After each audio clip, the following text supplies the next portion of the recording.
The French won an overwhelming victory at the Battle of Pontvalin. It was the first time the English had been utterly defeated during the war. But the triumph was short-lived. As England amassing French territory through alliances and victories at great battles such as Agincourt.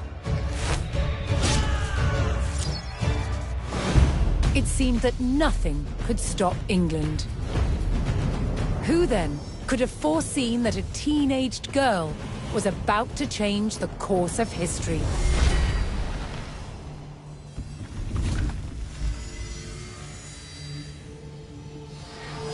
In 1429, France was in dire straits. Nowhere was it more evident than the besieged city of Orléans. The city was completely surrounded by English-held forts. But just a few days' ride away, here in Chinon, there was potential help.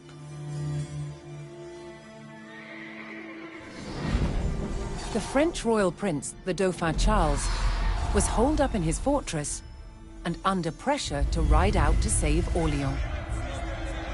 As Charles hesitated, a young peasant girl arrived at his court. Her name was Jeanne d'Arc. She claimed to have received saintly visions, giving her a divine task to help Charles become king and drive the English out of France forever. Charles was skeptical, but was soon convinced of her divinity. And he charged this 17-year-old with the near impossible mission to liberate Orléans. To Jeanne, this was the first step in realizing her God-given destiny. In April 1429, she rode out from Chinon at the head of her army to confront the hated enemy of France.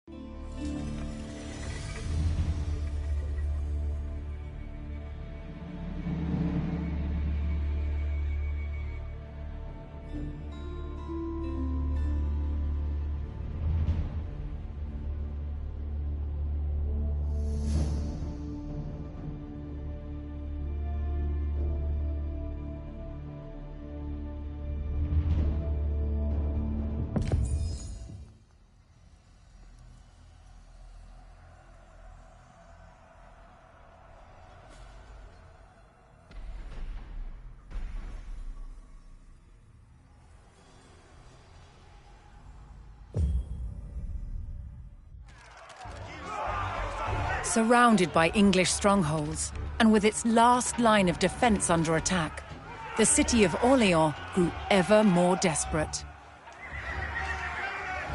In France's darkest hour, 17-year-old Jeanne d'Arc arrived with the king's army to liberate a city and prevent the fall of a nation.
The English had captured the vital fortification, known as Les Tourelles, on the south bank of the Loire.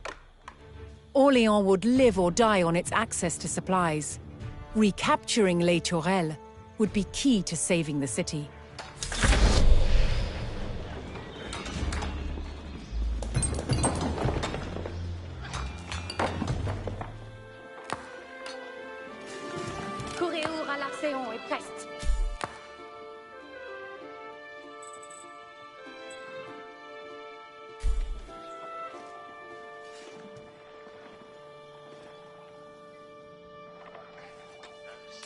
Attendez les commandements.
The main bridge leading to Orléans had been destroyed by the French to prevent an English onslaught. Jeanne d'Arc had to find another way to cross to the south bank and make her assault on Les Tourelles.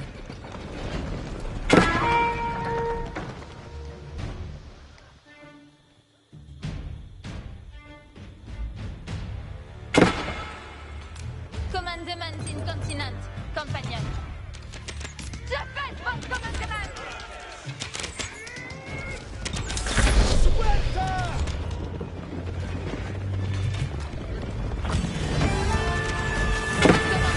Having suffered under the English siege for months, Orléans had sent for crucial supplies, but English patrols threatened their arrival at the city.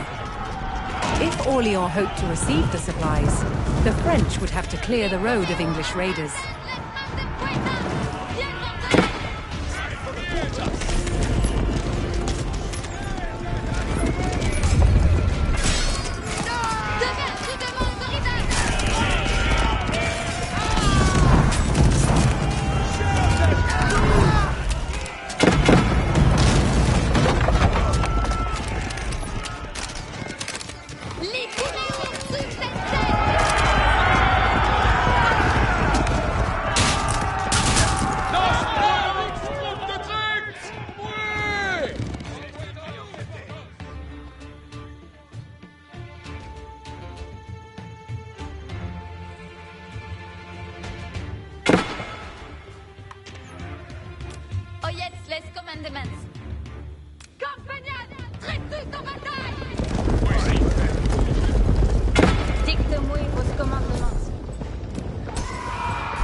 J'ai besoin.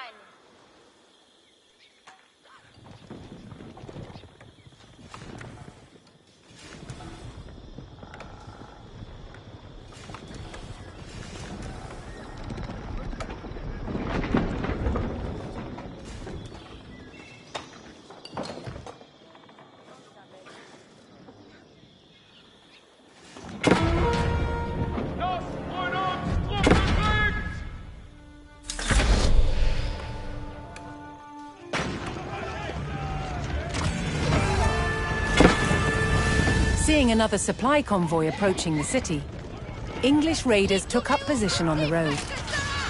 The French needed to eliminate the enemy detachment if they hoped to receive the supplies.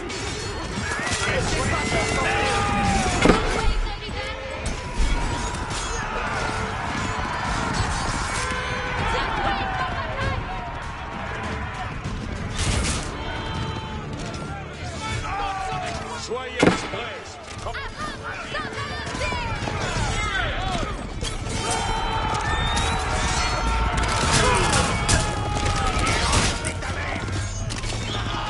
Quelles seraient toutes glorieuses!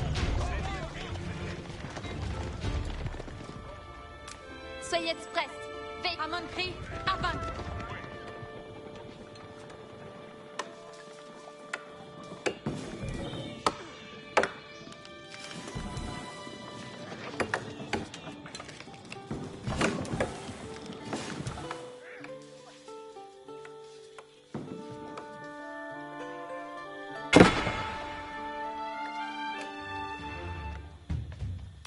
Soyez express.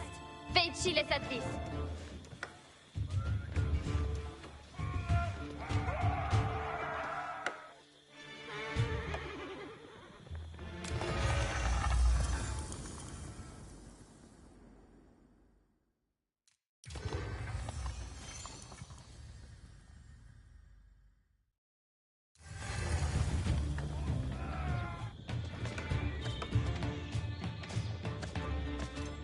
Courez où, presse port d'Espartier.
On the banks of the Kalka River, thousands of Rus were killed by the Mongols.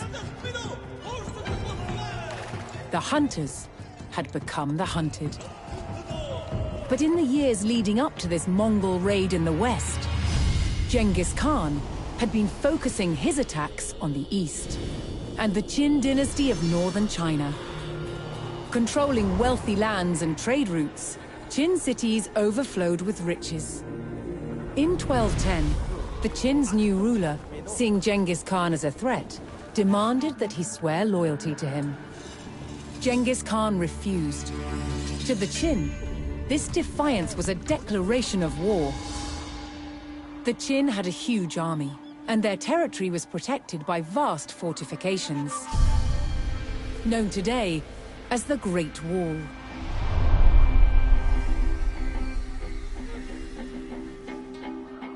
The Mongols had never faced a more formidable enemy. Genghis Khan knew the only way to defeat the Qin would be to take their heavily defended capital city, Zhongdu, on the other side of the Great Wall. Genghis Khan would be committing his people to a long, hard war. Would the rewards be worth the cost?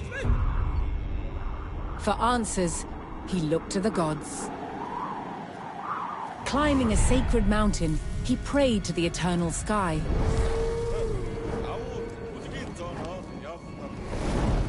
After 4 days, he received his answer. The Mongols would be victorious. With divine reassurance, the Mongol army set out across the steppe. They must break through the Great Wall to destroy the Qin dynasty and further expand the Mongol Empire.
On June the 1st, 1215, the city of Chengdu, known today as Beijing, fell to the Mongols.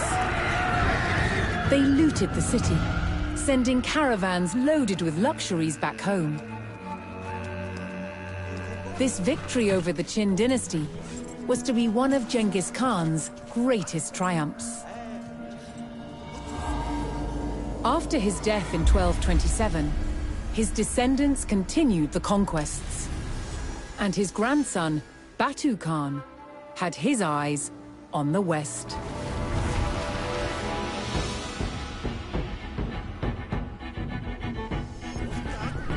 The Mongol raids of the 1220s had shown that the Rus lands held riches worth exploiting. The battles had devastated the Rus elite, and their defenses were weak. So Batu Khan organized an enormous invasion force, determined to turn the Rus lands into vassals of the Mongol Empire.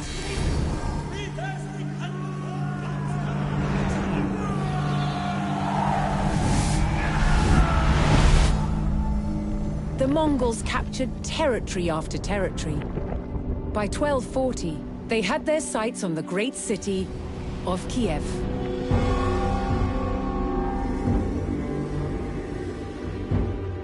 Kiev was a jewel among the Rus principalities, a center of scholarship, power, and wealth. Batu Khan's cousin Monka was put in command of the advance force, ready to attack. Chroniclers tell of Monka's admiration for the beauty of Kiev, so he was reluctant to destroy it. Monka sent his envoys to the city to demand its surrender. But Kiev's commander-in-charge refused and killed the Mongol envoys. Monka would not stand for such disrespect. His army rode to the city walls and prepared to attack. They would show Kiev no mercy.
Jeanne d'Arc had liberated Orléans and put the English army to flight.